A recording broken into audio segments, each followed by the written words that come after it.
Naranasan mo na ba yung nasa gitna kayo ng usapan?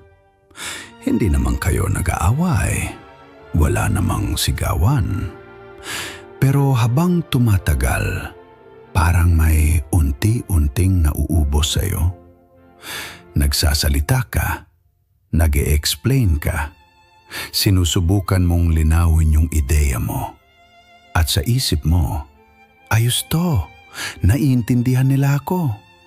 Pero pag natapos na, pag tahimik na ulit ang lahat, may kakaibang pakiramdam na hindi mo matukoy. Parang ikaw yung napagod, ikaw yung naubusan ng energy. Kahit wala namang malinaw na panalo o talo, parang ikaw pa rin yung dehado sa dulo. Minsan, hindi mo agad mapapansin. Pero pag napansin mo, may mga tao talagang marunong magpaikot ng usapan. Hindi dahil tama sila, kundi dahil sila yung mas malakas ang dating. Mas mabilis magsalita, mas buo pakinggan, mas diretso magpaliwanag ng punto. At ikaw, nandun ka lang, sinusubukang sumabay, sinusubukang ipagtanggol ang sarili mo, sinusubukang ipaliwanag ang opinyon mo, hanggang sa dumating sa punto na hindi mo na alam kung nagpapaliwanag ka pa o pilit ka na lang naghahanap ng iintindi sa mga sinasabi mo. At doon nagsisimula ang isang paniniwala na bihira nating kinukwestiyon. Yung akala mo, kailangan mong sumagot para hindi ka magmukhang dehado. Parang ang dating tuloy, pag hindi ka nagsalita, mahina ka. Pag hindi mo dinepensahan sarili mo, parang inaamin mong mali ka. At pag pinili mang manahimik, parang sumuko ka na. Pero paano kung baliktarin mo? Paano kung yung mismong gusto mong sumagot, yun pa yung napapahina sa'yo? Paano kung sa bawat paliwanag mo, lalo ka lang nahihila sa usapan na hindi mo naman kontrolado? At paano kung yung tunay na kontrol sa usapan, hindi nanggagaling sa dami ng sinasabi mo, kundi sa kakayahan mong hindi agad magsalita? Kasi ang totoo, hindi lahat ng usapan ay tungkol sa katotohanan. Kadalasan, hindi ito laban kung sino ang tama. Isa itong tahimik na palakasan ng kontrol, ng ego, ng kung sino ang mas kayang magdikta ng direksyon ng usapan. At sa ganitong klaseng usapan, yung unang nagmamadaling magsalita, madalas, siya rin yung unang nawawalan ng kontrol. May mga taong parang hindi mo matalo sa usapan. Hindi dahil mas malalim sila mag-isip, kundi dahil alam nila kung paano ka papagsalitain. Alam nila kung paano ka gagalawin, kung paano ka pilitin mag-react, kung paano ka madadala sa usapan nila. At habang sumasabay ka, habang nagsasalita ka ng nagsasalita, hindi mo napapansin, unti-unti mo nang ibinibigay sa kanila yung direksyon na dapat nasa iyo. Pero may ibang paraan. Isang paraan na hindi mo basta mapapansin. Hindi siya maingay, hindi siya maporma, hindi siya yung agad napapansin ng lahat. Pero kapag naintindihan mo, mag-iiba ang paraan mo ng pakikipag-usap. Ito yung uri ng lakas na hindi kailangang ipaliwanag. Yung presensya na hindi kailangang ipagtanggol ang sarili. Yung kontrol na kahit wala kang sinasabi, ramdam ng kausap mo. At dito papasok ang isang ideya na matagal nang mali ang tingin ng karamihan. Ang katahimikan. Hindi bilang kawalan ng sagot, kundi bilang pinakamalakas na sagot. Sa video na to, hihimayin natin kung bakit ang katahimikan hindi tanda ng kahinaan, kundi isang simpleng anyo ng kapangyarihan. Kung paano nito binabago ang takbo ng usapan, kung paano nito naaapektuhan ang isip ng kausap mo, at kung paano mo ito magagamit, hindi para makipagbangayan, kundi para hindi mo kailangang sumabay sa gulo. Kung sanay ka ng sumagot, magpaliwanag, at ipaglaban ang sarili mo sa bawat usapan, baka oras na para matutunan mo naman kung paano manatiling kalmado kahit wala kang sinasabi. Handa ka na ba? Kasi mula dito, mag-iiba ang tingin mo sa katahimikan. Kung may sense sa iyo ang content na ito, pindutin mo ang subscribe button at mag-subscribe sa channel. Maraming salamat sa suporta mo. Bakit na ba ganun? Bakit parang may tumutulak sa'yo na sumagot, magpaliwanag, ayusin ang mali? Hindi lang to simpleng nakasanayan. May mas malalim na pinanggagalingan. Simula sa murang edad, tinuruan tayo na kailangan mong ipagtanggol ang sarili mo. Na kapag may nagsabi ng mali tungkol sa'yo, dapat mo tong ayusin. Na kapag may hindi nakaintindi, responsibilidad mong ipaintindi. At sa unang tingin, parang tama naman, di ba? Pero dito nagsisimula ang problema. Kasi hindi lahat ng usapan naghahanap ng totoo. Kadalasan, ang hinahanap nila, manalo. Isipin mo to, kapag may kausap kang sobrang gigil sumagot, sa tingin mo ba gusto niya talagang maintindihan ka? O gusto lang niya patunayan na siya ang tama? Karamihan ng tao hindi nakikinig para matuto. Nakikinig sila para sumagot, para makahanap ng butas, para makabalik agad. At sa sandaling pumasok ka sa ganitong klaseng usapan, hindi na ito tungkol sa malinaw na pag-iisip.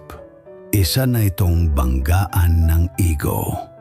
At ang pinakamapanganib, hindi mo napapansin na napasok ka na pala. Kapag nagsimula ka ng magpaliwanag ng paulit-ulit, kapag nararamdaman mong kailangan mong depensahan bawat salita mo, may nag-iiba na. Hindi ka na nakikipag-usap.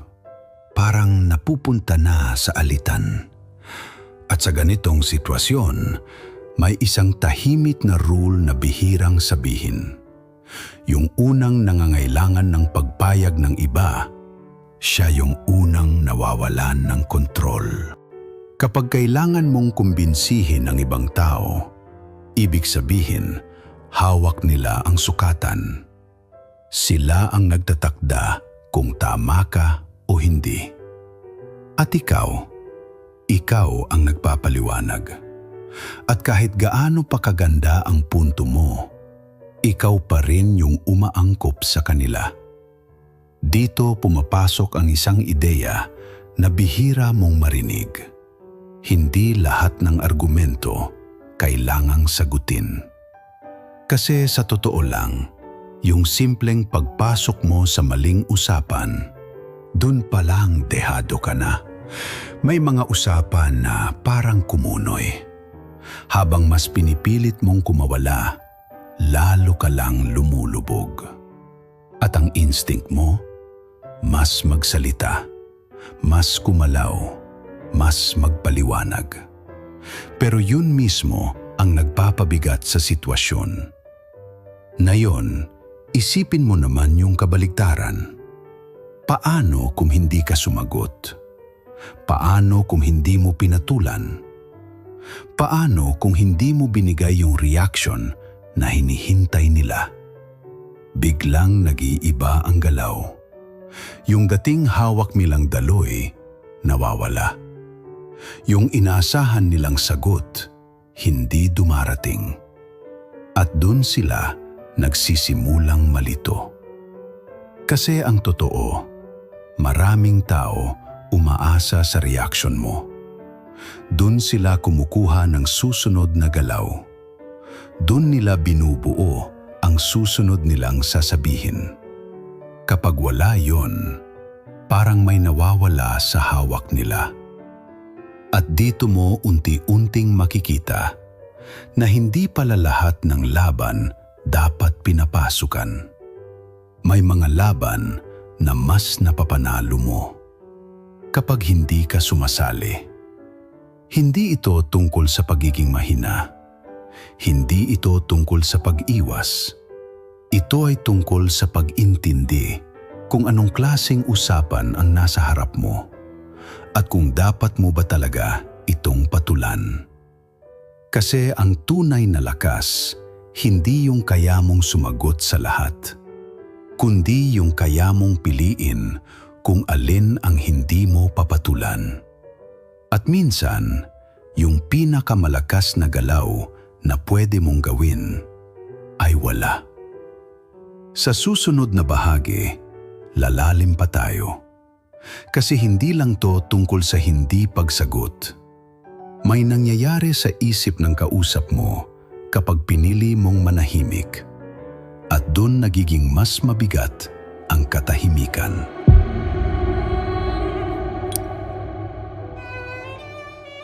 May isang bagay na bihirang pag-usapan sa ganitong usapan. Hindi lang ikaw ang may nararamdaman kapag may tension. Yung kausap mo, may nangyayari rin sa loob niya na kadalasan hindi niya napapansin. Kasi ang katahimikan, hindi lang kawalan ng salita. Isa siyang salamin. Kapag nagsasalita ka, binibigyan mo ng direksyon ang usapan. May daloy, may ayos, may palitan. Parang may sinusunod na pattern. Tanong, sagot. Atake, depensa. Punto, kontra.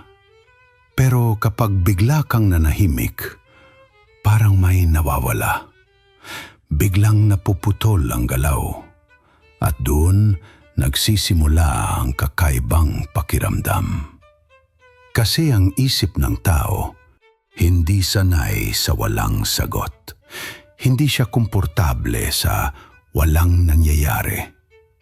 Kaya ang ginagawa niya, siya na yung kusang nagdadagdag ng sasabihin. Doon papasok ang sunod-sunod na tanong. Bakit hindi siya sumasagot? May mali ba akong nasabi? Hindi ba siya sang-ayon? O baka may alam siya na wala ako? Habang tumatagal ang katahimikan, lalong lumalakas ang ingay sa isip niya. Parang paulit-ulit na tanong na walang kasunod na sagot. At ang interesting dito, ikaw tahimik lang. Pero sa loob niya, may nagbabago na. May parte ng isip na nagre-react sa hindi sigurado. Kapag hindi niya makuha yung inaasahan niyang sagot, nagiging alert siya. Parang may kulang. Parang may dapat siyang ayusin. Kaya mapapansin mo, may mga taong hindi mapakali kapag hindi mo sila sinasagot. Bigla silang magdadagdag ng paliwanag. Uulitin nila ang punto nila. Minsan, lalakasan pa nila ang boses, parang sinusubukang punuin ang katahimikan. Hindi dahil mas matibay sila, kundi dahil hindi nila kayang tiisin yung pakiramdam na wala silang kontrol. Kasi sa totoo lang, ang kontrol sa usapan hindi lang galing sa dami ng sinasabi. Nanggagaling din ito sa kung sino ang hindi kailangang magsalita. Kapag ikaw ang hindi agad nagre-react, ikaw ang nagiging sentro ng atensyon. ikaw ang nagiging basehan. Habang sila ay gumagalaw, ikaw yung tahimik lang. At sa ganitong ayos, ikaw ang may kontrol. Ngayon, isipin mo to. Kapag may kausap kang tahimik, hindi ba parang mas napapaisip ka? Mas nagiging maingat ka sa sinasabi mo. Mas iniisip mo kung paano ka tinitingnan. Kasi ang katahimikan, walang distraction, walang panangga. Pinapaharap ka nito sa sarili mong salita. At doon, nagsisimulang magbago ang presensya nila. Yung dating buo ang aura, nagiging alanganin. Yung dating kalmado, nagiging hindi mapakali. Yung dating may kontrol, parang nawawala sa ayos. Hindi dahil may ginawa ka, kundi dahil wala kang ginawa. At yun ang punto.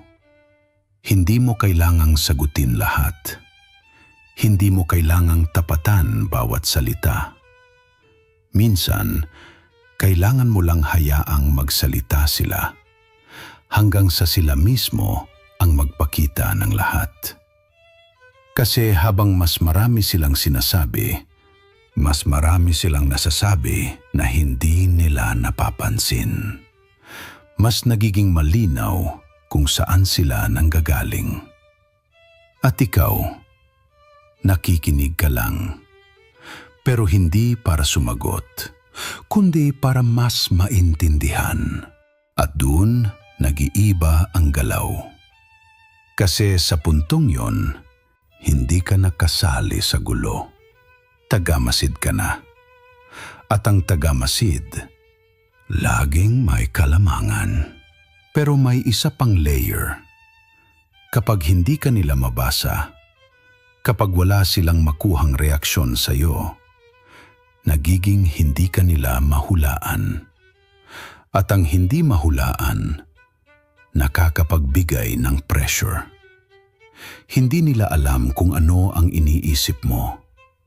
Hindi nila alam kung paano ka gagalaw. Hindi nila alam kung paano ka lalapitan. At sa ganitong sitwasyon, yung hindi madaling basahin, siya ang mahirap kontrolin.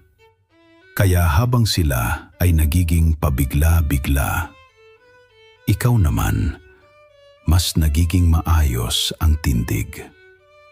Habang sila ay nalilito, ikaw naman, mas buo pa rin.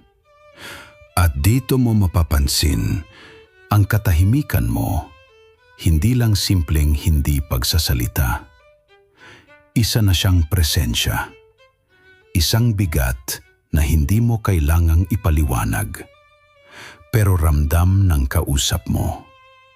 Sa susunod na bahagi, hindi na lang natin pag-uusapan kung bakit ito epektibo. Tuturo na natin kung paano mo ito gagamitin sa tamang oras, sa tamang paraan. Kasi ang tunay na lakas, hindi lang alam kung kailan tatahimik, kundi kung kailan ka magsasalita. Ngayong malinaw na sa'yo na ang katahimikan ay hindi kahinaan kundi isang anyo ng kontrol, ang tanong na lang ay, paano mo ito gagamitin? Kasi hindi sapat na alam mo lang. Kung hindi mo ito magagamit sa totoong sitwasyon, mananatili lang siya ideya. At ang totoo, hindi siya madali. Kasi sa sandaling may gagalaw sa'yo, may magsabi ng mali tungkol sa'yo, may kumontra sa'yo, gusto mong patulan agad. Yung tipong sasagot ka ng mabilis, magpapaliwanag, makikipagsabayan, ipapakita mo na mali sila. At doon nagsisimula ang tunay na laban. Hindi laban sa kausap mo, kundi laban sa sarili mong reaksyon. unang hakbang, matutong pigilan ang unang galaw. Sa bawat pagkakataon na gusto mong sumagot agad, huminto ka. Hindi kailangan matagal. Kahit ilang segundo lang. Pero sa ilang segundo na yon, may nag-iiba. Napuputol ang automatic mong reaksyon. Nakakaroon ka ng puwang para pumili. Hindi lang basta tumugon. Kasi ang taong pabigla-bigla, laging nadadala ng sitwasyon. Pero ang taong marunong huminto, siya ang nagtatakda ng galaw. At minsan, yung simpleng hindi agad pagsagot, yun na ang pinakamatibay mong hakbang. Pangalawa, makinig, pero hindi para sumagot. Karamihan ng tao, nakikinig lang para makasingit, para makabalik agad. Pero iba ang pakikinig na may kontrol. Makinig ka na parang may hinahanap ka. Hindi lang yung sinasabi, kundi yung nasa likod nito. Pansinin mo ang tono, ang pag-aalinlangan, ang hindi tugmang detalye. Kasi madalas ang sinasabi ng tao, hindi eksaktong kapareho ng iniisip niya. At kapag tahimik ka, mas lumilitaw ang mga bagay na hindi nila sinasadyang ipakita. Mas nagiging halata ang insecurity, mas nagiging malinaw ang intensyon. At habang nangyayari yon, ikaw ay nag-iipon ng impormasyon. Hindi para umatake agad, kundi para makita ang buong larawan. Pangatlo, gamitin ang tamang oras. Hindi lahat ng katahimikan ay pareho. May katahimikan na walang bigat at may katahimikan na ramdam. Ang pinagkaiba? Timing. Kapag nagsalita ang kausap mo at tumigil ka lang, may nabubuong tensyon. At habang pinapatagal mo yon, lalo itong lumalalim. Minsan, isang tingin lang na may kasamang katahimikan, mas mabigat pa kaysa maraming salita. Kasi ipinapakita mo na hindi ka nagmamadali. Hindi ka natitinag. At sa mundo kung saan lahat gustong mauna magsalita, yung kayang maghintay, siya ang may hawak ng direksyon. Pang-apat, huwag maging madaling hulaan. Kapag lagi kang sumasagot, nagiging predictable ka. Alam na nila kung paano ka gagalaw, kung paano ka gagalawin. Pero kapag marunong kang manahimik, nag-iiba ang tingin nila sa'yo. Hindi ka na madaling basahin. Hindi ka na madaling paikutin.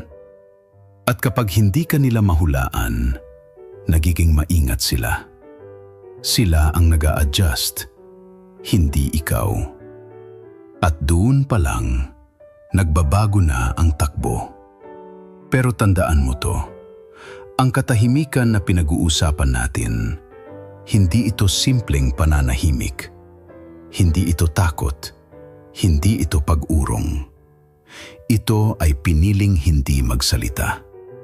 Pinipili mong manahimik, hindi dahil wala kang masasabi, kundi dahil hindi mo kailangang sabihin.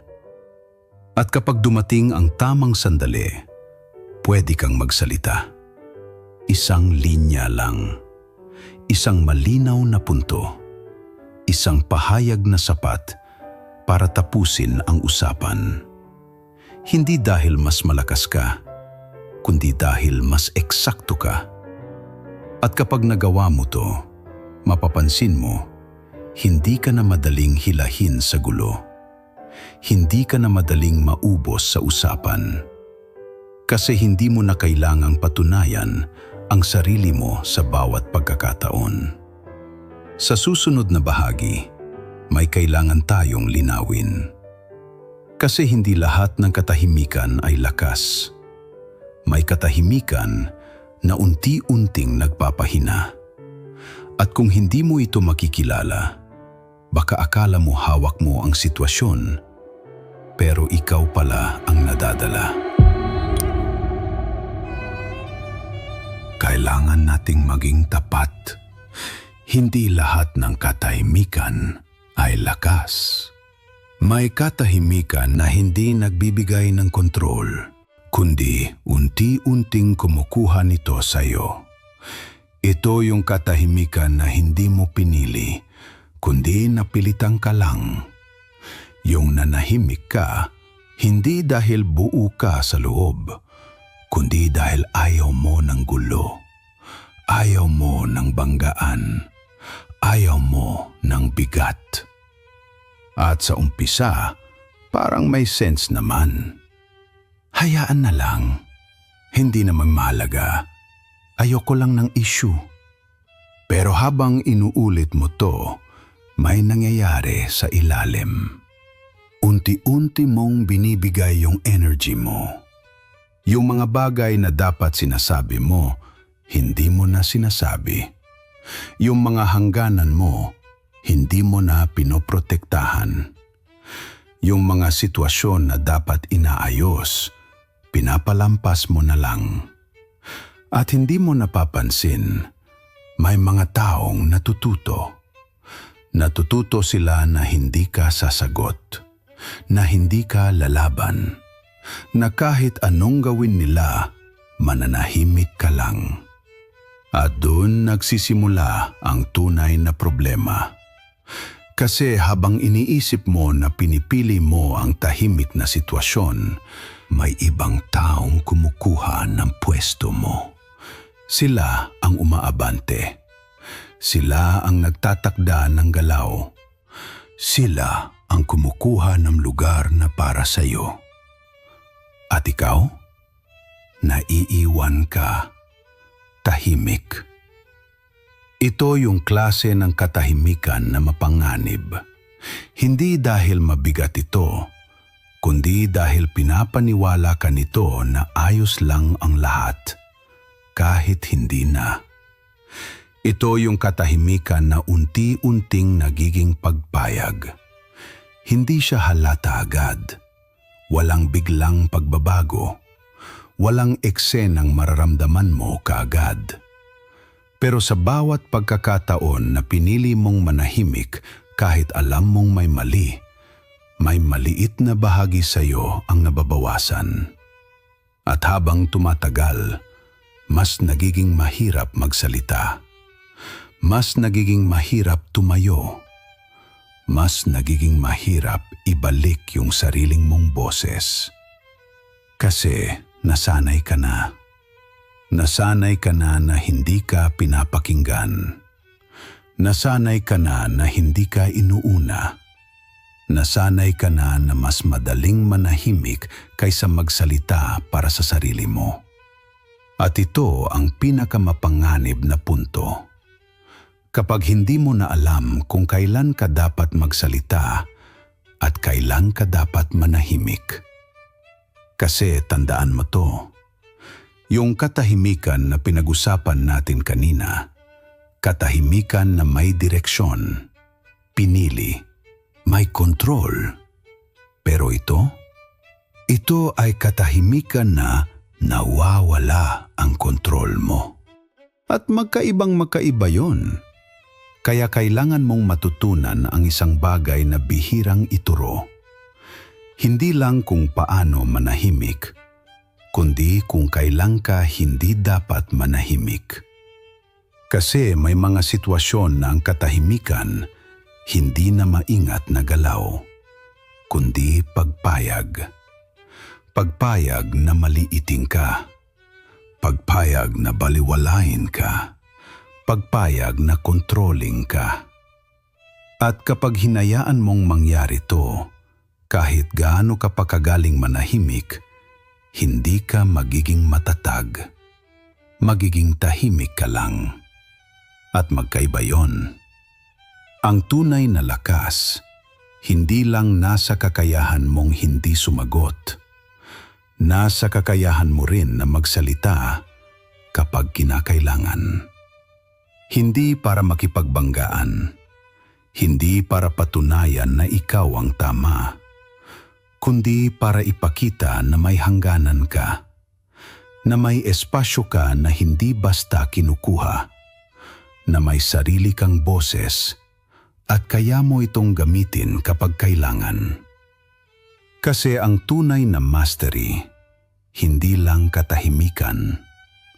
Ito ay pagpili. Pagpili kung kailan ka tatahimik at pagpili kung kailan ka magsasalita. Sa huling bahagi, pagtatagpuin natin ang lahat. Kasi hindi sapat na naiintindihan mo lang ang katahimikan bilang ideya. Kailangan mong dalhin ito sa paraan ng paggalaw mo araw-araw. At kapag nagawa mo yon, hindi mo na kailangang patunayan ang lakas mo sa kahit kanino. Makikita na lang nila, kahit wala kang sinasabi. Alam mo na siguro, ang katahimikan hindi lang simpleng hindi pagsasalita. Isa siyang pagpili, isang galaw, isang paraan ng paghawak ng sarili mo sa gitna ng ingay. Sa simula, akala mo, kailangan mong sumagot sa lahat. Kailangan mong ipaliwanag ang sarili mo. Kailangan mong ipagtanggol ang bawat salita mo. Pero habang mas nakikita mo ang pattern, may napapansin kang pagbabago. Hindi pala lahat ng pagtatalo dapat pinapasukan. Hindi pala lahat ng argumento kailangang sagutin. Hindi pala lahat ng tao kailangang kumbinsihin. At doon mo unti-unting nakikita na ang tunay na lakas hindi nasusukat sa dami ng sinasabi mo, kundi sa mga pinipili mong hindi sabihin. Kasi sa bawat pagkakataon na pinipili mong manahimik, hindi ka tumatalikod. Pinipili mo lang na hindi sumabay sa galaw na hindi mo naman kailangang sundan. At sa bawat pagkakataon na nananatili kang buo, kahit may pressure, kahit may nagtutulak sa'yo na sumagot, may nag-iiba sa loob mo. Mas nagiging malinaw ang isip mo. Mas nagiging maayos ang galaw ng emosyon mo. Mas nagiging kontrolado ang kilos mo. At ito ang klase ng lakas na hindi agad napapansin pero ramdam. Hindi siya maingay. Hindi siya nagpapakitang gilas. Pero kapag pumasok ka sa isang usapan, kahit wala kang sinasabi, may bigat, may presensya. At yun ang punto. Hindi mo kailangang mangibabaw para maramdaman ang kontrol. Hindi mo kailangan patunayan ang sarili mo para respetuhin ka. Kasi kapag buo ka sa loob, hindi mo na kailangan ng pagpayag mula sa labas. Pero tandaan mo rin, ang katahimikan na may lakas ay hindi takot. Hindi ito pag-iwas sa katotohanan. Hindi ito pagtanggap ng mali. Ito ay malinaw na pagpili. Pinipili mong hindi magsalita kapag alam mong wala itong dadalhin. Pinipili mong hindi makisali kapag alam mong mauuwi lang sa wala. Pero pinipili mo ring magsalita kapag may dapat ipakita. At doon nagiging buo ang ideya. Kasi ang tunay na mastery, hindi lang katahimikan. Ito ay kakayahang mag-adjust. Kakayahang basahin ang sitwasyon. Kakayahang pumili ng tamang galaw kahit walang nagsasabi kung ano ang dapat gawin. Minsan, ang tamang galaw ay salita. Minsan, ang tamang galaw ay katahimikan. Pero sa parehong pagkakataon, ikaw ang may kontrol. Hindi ka na basta nadadala ng emosyon. Hindi ka na basta nahihila ng ibang tao. Hindi ka na basta napapasok sa gulo na hindi mo naman pinili. At kapag umabot ka sa ganitong punto, may isang bagay na mapapansin mo. Hindi ka na yung laging nag-a-adjust.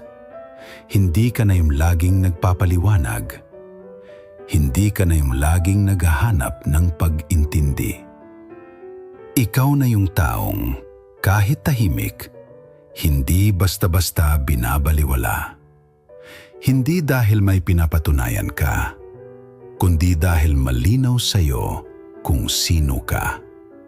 At ang taong malinaw sa sarili niya, hindi kailangang mag-ingay.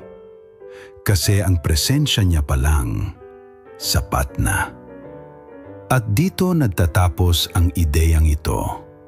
Hindi bilang teknik, hindi bilang paraan para lamang manalo, kundi bilang paraan para hindi mo na kailangang pumasok sa bawat pagtatalo. Kasi minsan, ang pinakamatibay na galaw na pwede mong gawin ay manatiling buo kahit wala kang sinasabi.